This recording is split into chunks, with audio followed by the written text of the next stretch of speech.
How's it going, guys? Welcome back. We're back for the Premier League. Crystal Palace Sunday. So if you're watching this on Saturday, the game's tomorrow. If you're watching it on Sunday, then the game's today.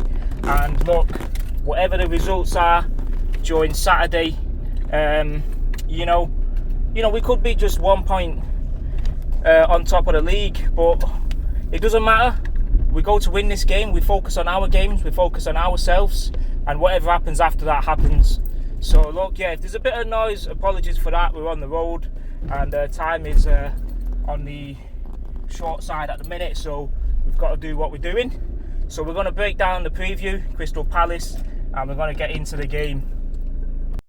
So look, Crystal Palace are a great side at the minute. You know, they've lost quite a few players over the years. You know, it started with Zaha. People forget how good Zaha was for Palace.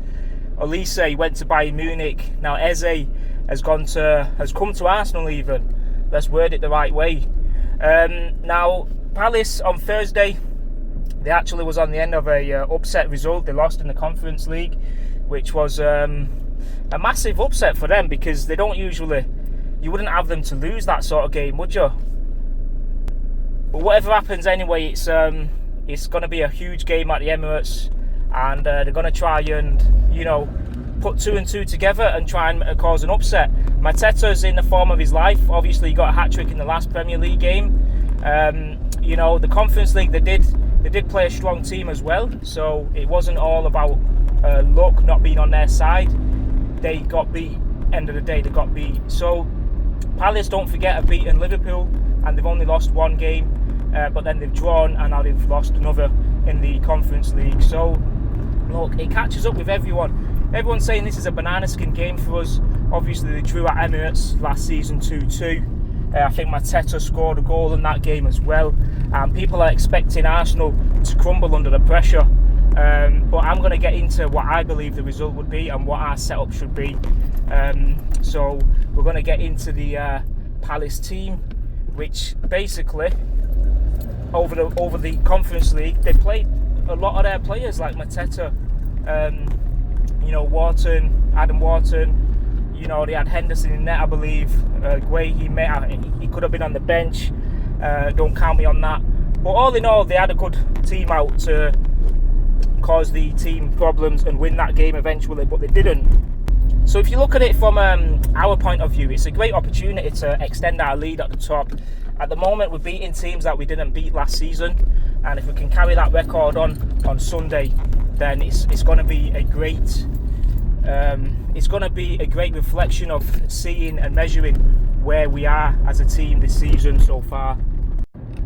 Now, in terms of the head-to-head, it's quite one-dimensional. We usually do a number over Crystal Palace. The most recent result was a draw, like I said, though, but the ones before that, we've beaten them comfortably. In the last 8, we've literally lost 1 out of 8, which is, obviously, you can't really complain with that sort of record. It's great to have that kind of record.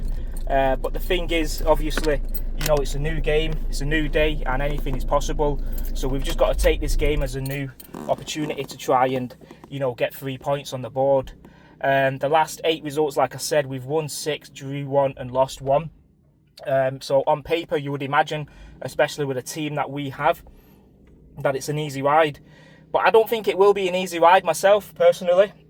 I do believe if we do get the first goal, it could wake Crystal Palace up, because a lot of teams are just sitting back and just trying to grind out a 0-0 draw. And then we're the ones get blamed, saying we're the ones who played this dirty football and this and that. But currently we're outscoring everyone in the league apart from City, I believe, and Chelsea. And that's with us playing defensive football. So it's another game that we could stamp our authority, put the pressure on the other teams, especially while they've got a tough run of fixtures and we've got what I would call an easier fixture run at the moment. But no game is easy in the Premier League at the moment. The lineup then, let's get into the lineup. Now this one's going to be quite difficult to determine, because Arteta's making a lot of substitutions and rotations at the moment, where we don't really know what our best starting 11 is. But we do, but different games means you've got to play different players. For example, Calafiori sat out the Atletico Madrid game, the full game, and and we won the game 4-0 with Lewis Skelly performing to a top level, no drop off. Again, Martinelli came in for Trossard, and there was no drop off again. So this game again, we're gonna have to fit the right players for the right profile. So Raya starts in net. There's no question about that. Timber starts at right back. Like I said, I would like to give him a rest again, but we can't. We will get the rest in the Carabao Cup next week. So Timber plays and Saliba plays the Aston. Now, Gabriel is a bit of a knock, but I do believe he will be available if he's trained on Saturday, which is today. But if he's not, then it's got to be Mosquera. I would like to put Hincapié, but he's not had a game yet, and a proper game yet, and I'd like to see him make his full debut in the Carabao Cup. So for me, it's Saliba and Gabriel, but if Gabriel's not playing, then it's Mosquera. On the left, Calafiori has to play because obviously he's sat the game out against Atletico Madrid, and he's raring to go. And he's not put a foot wrong this season. To me, he's been one of the best left backs in the season. Zubimendi plays. What a signing again! Unbelievable the way he reads the game. We're not really talking about him much because that's the effect he's having. He's doing everything. He's ticking all the boxes. He's not creating any problems. He's not making any mistakes. Like Thomas Partey, he was a top footballer, but he made a lot of mistakes. Zubimendi, I don't think he's really made any big mistakes. He's lost the ball here and there. Every player does, but he's not really made massive mistakes. Zubimendi plays. Declan Rice plays again. We need his athleticism, especially on the counter. And then, Crystal Palace's counter. And then Odegaard would obviously play, but now it's a question of Eze. Is he emotionally well to face Crystal Palace at Emirates? Because Declan Rice, the first few times he played against West Ham, he was awful. But I think Eze, he's got to put that behind him. So is it Eze or is it Merino? This one's got to be Eze. It's at home.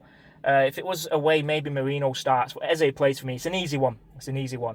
Up front, Gyökeres plays. He's in a bit of form at the minute. Saka plays on the right and Martinelli plays on the left for me. Trossard will save him for the Carabao Cup.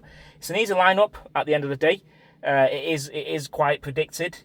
But, that is the lineup, I believe, that could cause Crystal Palace problems.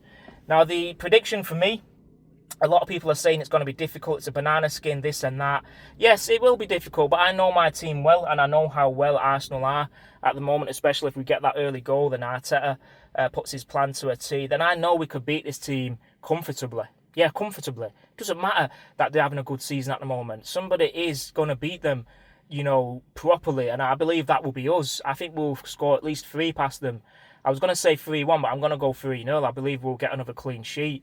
Mateta, maybe will cause us problems, or maybe he'll be anonymous because our defence will just be a stone cold wall, 6 foot, 7 foot wall that you're going to have to break through, and it's going to be pretty difficult. If you're not banging on the door's not going to break down, the wall's not going to come off, and the bricks and mortar are going to be as they are. They're going to be untouched.